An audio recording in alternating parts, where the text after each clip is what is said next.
So I think this is the first video that I'm officially recording. I mean, it's not the first video, as in the first talking video I can say. And I'm not a person who's very comfortable with camera. I just can't do it. But you will like to do things, I think, when you when you can add meaning to it and when there's a very good reason about why you have to do it, I think it becomes easier for you. And I think I'm at that stage now. So here we are. And I am basically a very big marketing geek. I can call myself that. I've had 2 franchises, 2 businesses, and it's been pretty good. I was featured in Times, I've done NLP psychology, and I've done my master's, and then I've got my advanced marketing certification from IIT Chennai. I can just go on. And yes, I have also authored 2 books. One is this, The Little Book to Grow Your Business, which is mostly about if you're a beginner and you don't know ins and outs of business. So this book covers right from business idea and how to research more on that and where to research, then how to set up licenses, then offline, online, everything for that matter. That book covers literally everything. And then I have the second book, Buyer's Edge. This is completely about website conversion, A to Z on website conversion, and basically it will have a psychological mindset behind website conversion. You can have a very beautiful website, but if you actually don't get anything out of it, what's the point in having that website? You'll have to spend so much of one-time cost for designing a website and then maintenance cost and so much so on.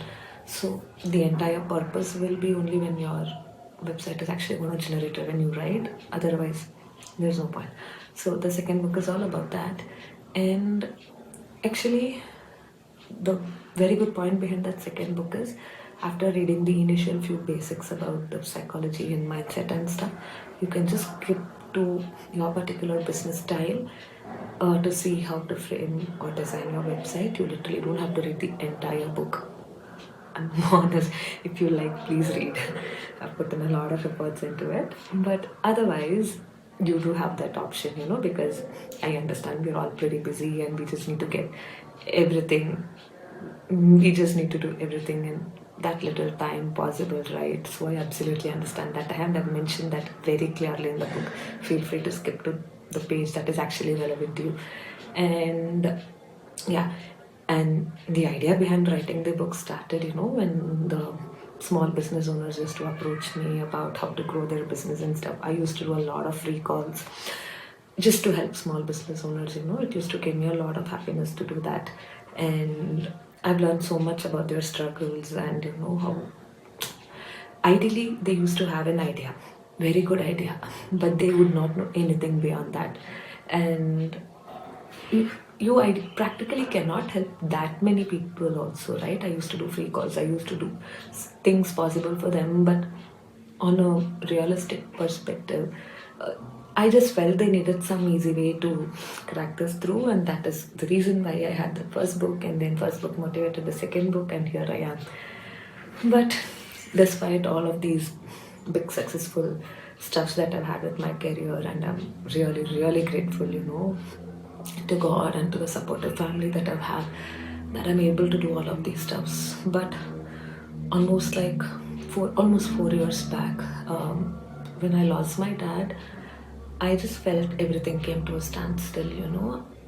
It felt like there was no meaning to life. Why do I have to live? Why do I have to do all of this? Like, what is there in life? Just like that, something happens and that person who means everything to you is no more. And no, I really couldn't take that. I still can't take that. That is one thing I still struggle with God, that conversation with God about that also becomes very difficult.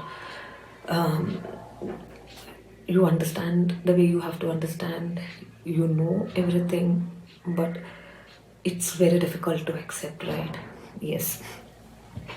I found it difficult. I'm still finding it difficult, and I think I'm always going to need my dad. You always want your parents, and not having them is the biggest punishment possible. And if you can see there, that's my dad. Yeah, and yeah, so when I tried everything to come out of grief, to try living a normal life, to try smiling used to make me feel I'm faking, because I actually knew I'm not happy inside. Everything felt fake, everything felt unreal. And um, I felt I can just not experience joy anymore in life. I really felt that. And even if I tried smiling by mistake, I was like, oh my god, did you smile? How can you smile? That's not possible. It used to happen. And then what happened was I kind of, I don't know, I was literally struggling, pulling myself to do things I have to do. I was trying to take up a lot of work. All these books came out during that period. I used to try to keep myself so busy, trying to do something, trying to solve something, thinking something can make me happy. Oh, I've launched a book, I have to be happy. No, I was not happy. It's my second book, I have to be happy. Actually, I'm not happy. That's a fact. I'm proud and grateful, but I still can't feel happiness the way I have to feel it. Okay. But then suddenly I had my brother's wife who asked me to try painting just because she had a gouache set, and that's a beautiful set. We'll come to that later. And okay, I was like, okay, let me just try. And I tried it. Oh boy, I was really happy. It felt so magical to just get something out there and to create. And all of the big things I've achieved in my career felt like nothing. But when I do a small piece of art, when that colors look beautiful, I used to feel, oh, I've achieved something big. Trust me, it's just been a year of the journey. I'm nowhere near an artist. I do it just for peace of mind. But I started a YouTube channel. As I told you, when there is a purpose behind doing something, you will have the motivation to do, right? I started this YouTube channel because there was something that brought me hope to live further. Something that could actually make me smile. I felt the joy when I used to see watercolors. I felt that I have not been so happy when I buy a watercolor set. I get so happy. Nothing else makes me happy. Trust me. And I know all of you watercolor people will agree with that. How many other sets you have? Again, you see colors, again, you see paintbrushes. Yeah, sketchbooks and stuff. Oh my god, it is a real happiness, right? True. So, yes, see, my face blooms when I think of it. That used to actually make me happy. And so I started that journey, and then deep within, I felt uh, maybe this is something that I have to talk to people about. This is something I want people to know about so that they can actually connect. It can be anything, okay? I struggle with grief. I was stuck with grief. You can be struggling with anything else, but I just want you to know if there is something that you can do to make you smile again. Find that purpose in life. That is really crucial, because you're going to have so many people who are going to come, who are going to go. Nothing is going to stay, permanently in your life, but that purpose is always going to stay. If you have that purpose very clear, and if that purpose is like absolutely there, you will feel like trying more towards that, and that is actually going to give you that joy. So yeah, please find that purpose. For me, it was art. It can be dance for you. It can just be swimming or running or hiking, solo travel, or sometimes even buying dresses if you like, if you're into clothing and stuff. I'm not into that.